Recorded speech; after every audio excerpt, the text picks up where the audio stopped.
Assalamualaikum warahmatullahi wabarakatuh. Perkenalkan, nama saya Denny. Saya mahasiswa Universitas 11 April Prodi Informatika dengan nomor NIM 220660121044. Dalam kesempatan ini saya akan menjelaskan tentang requirement engineering atau RE dan prinsip metodenya. Baik, untuk yang pertama mungkin saya akan menjelaskan tentang pengertian dari requirement engineering RE ini. Apa sih arti dari RE ini? RE adalah fase terdepan dari proses rekayasa perangkat lunak atau software engineering, di mana software requirement atau kebutuhan dari user atau pengguna dan customer atau pelanggan dikumpulkan, dipahami, dan juga ditetapkan. Jadi para pakar software engineering sepakat bahwa requirement engineering adalah satu pekerjaan yang sangat penting.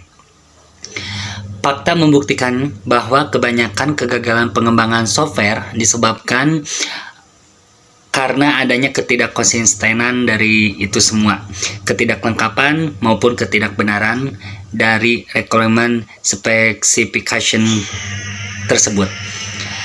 Selanjutnya yaitu tahapan requirement engineering. Ada 3 tahapan. RE ini ada 3 tahapan. Yang pertama yaitu identifikasi kebutuhan, yang kedua analisis kebutuhan, dan yang ketiga yaitu spesifikasi kebutuhan, di mana identifikasi kebutuhan tersebut yaitu melibatkan pihak-pihak terkait, identifikasi kebutuhan sistem, dan analisis kebutuhan tersebut itu dalam artian mendefinisikan dan memahami kebutuhan secara mendalam, dan spesifikasi kebutuhan menyusun dokumen spesifikasi kebutuhan yang jelas dan dapat dipahami. Jadi tahapan RE ini harus mencakup 3 ini, dan itu wajib. Di antaranya itu ada yang tadi saya sebutkan, identifikasi kebutuhan, analisis kebutuhan, dan juga spesifikasi kebutuhan itu harus dalam satu paduan. Dan selanjutnya yaitu ada contoh tahapan RE, di mana tahapan RE ini ada 3 tahapan. Bila mana kita akan membuat satu perangkat lunak. Yang pertama yaitu identifikasi kebutuhannya, yang tadi saya sebutkan di sebelumnya, yaitu dari tahapan, dan tahapan RE juga harus mencakup ini semua, yaitu identifikasi kebutuhan, yang kedua analisis kebutuhan, dan ketiga spesifikasi kebutuhan.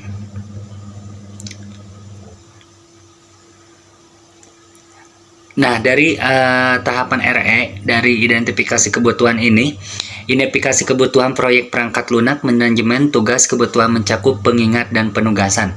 Jadi dalam identifikasi kebutuhan ini harus mencakup dari perangkat lunak manajemennya, harus ada tugas, kebutuhan, dan juga mencakup pengingat dan penugasan.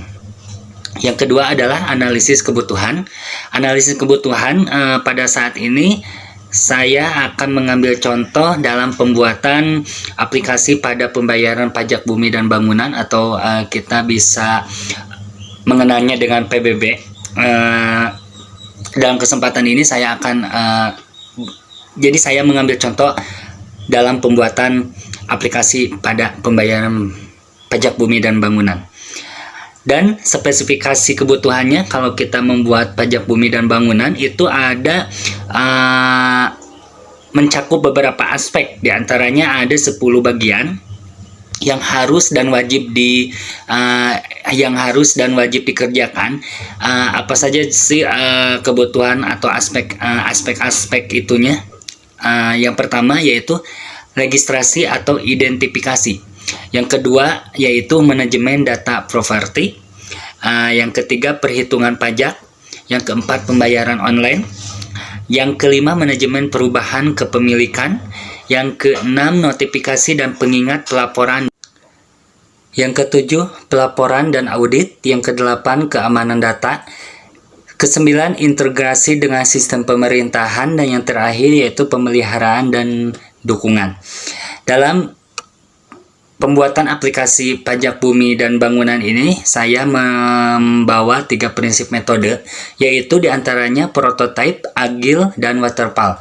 Kenapa saya mengambil 3 metode tersebut? Karena di dalam prototype itu terdapat iteratif dan interaktif, keterlibatan pengguna aktif, dan di dalam agile tersebut ada adaptasi terhadap perubahan, keterlibatan pelanggan aktif, dan di waterfall di dalamnya itu terstruktur dokumentasi mendalam. Nah, untuk selanjutnya yaitu aksesibilitas informasi. Aksesibilitas informasi itu mencakup 3 yang tadi saya sebutkan, prototype, agile, dan waterfall. Prototype itu sendiri yaitu dapat mengembangkan prototipe yang dapat diulang-ulang untuk mendapatkan umpan balik. Sebagai contohnya yaitu membangun prototipe antarmuka pengguna untuk aplikasi seluler dan juga mendapatkan umpan balik dari pengguna untuk perbaikan. Yang kedua yaitu melibatkan pengguna secara langsung dalam proses pengembangan prototipe.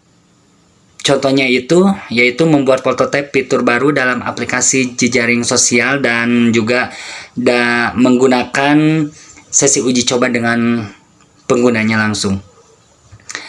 Kemudian yaitu agile, di mana agile itu dapat merespon cepat terhadap perubahan kebutuhan selama pengembangan. Contoh, tim pengembangan perangkat lunak yang menyesuaikan fitur produk berdasarkan umpan balik pelanggan selama siklus pengembangan. Dan yang terakhir yaitu waterfall. Waterfall itu sendiri yaitu pengembangan berjalan secara linear, satu fase setelah fase lainnya. Contoh pengembangan perangkat lunak penerbangan yang memiliki fase yang ketat seperti analis, desain, implementasi, pengujian, dan pemeliharaan. Jadi dalam 3 prinsip metode itu saya sudah menjelaskan aksesibilitasnya, kegunaannya. Jadi cocok sekali untuk kita membuat aplikasi atau aplikasi dalam pembayaran pajak bumi dan bangunan. Jadi kita harus menggunakan 3 prinsip metode tersebut supaya aplikasi kita berjalan dengan lancar. Mungkin cukup sekian presentasi dari saya terkait dengan requirement engineering, RE, dan prinsip metodenya. Dalam kesempatan ini tadi saya mengambil suatu kasus atau contoh aplikasinya yaitu dalam pembuatan pembayaran pajak bumi dan bangunan. Semoga materi yang saya bawakan kali ini bisa bermanfaat untuk yang menonton video ini. Saya ucapkan terima kasih. Wabillahi taufiq wal hidayah. Wassalamualaikum warahmatullahi wabarakatuh.